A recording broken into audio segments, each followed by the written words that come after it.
Now, the House Republican leader said he agrees with your position, but he's willing to compromise in order to get a bill through and preserve the other tax cuts and not to give the Democrats an election year issue.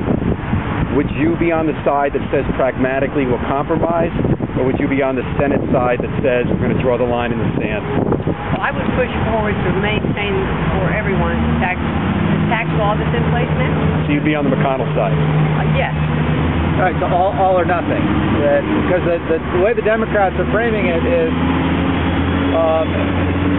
they're going to potentially put Republicans in position of voting against, in effect, a continuation of middle tax cut because it won't be extended to the upper reaches. So you would vote all or nothing? I'm absolutely in favor of keeping the tax rates the way they are today because I think, we want to continue to grow jobs and encourage growth. And I think that's what we need to do with continuing. And you're very clear on that. And are you convinced that the top 2%, when they get those tax cuts, that money is reinvested into creating jobs as opposed to being put into savings? Well, certainly, let's look at what we do when we are looking at where the tax rates are. And if we were to increase the tax rate, on that group that's at the $250,000 levels, those are a great deal of small businesses. Small businesses are creating 70% of the jobs in this country. A great deal of the income tax that is paid comes from that group.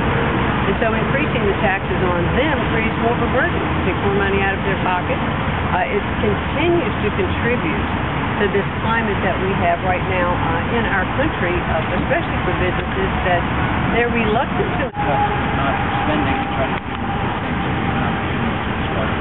Well, you always have to look at how you're going to close the deficit. And I do believe that you close the deficit by creating jobs and putting people back to work.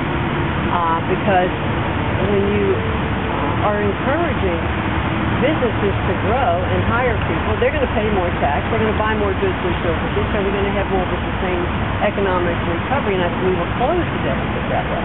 Just continue to spend does not in any way close that deficit, and we're not reducing our spending. When you hear tax increases, you're not hearing spending reductions on the other side, and I think that's really the key of how you're going to close the deficit. Would the deficit be reduced if you allowed existing laws to do what it's already going to do and let some of those tax cuts expire? I mean, that would immediately reduce your deficit. Well, it's the lack of understanding sometimes that increasing the tax rate increases tax revenue.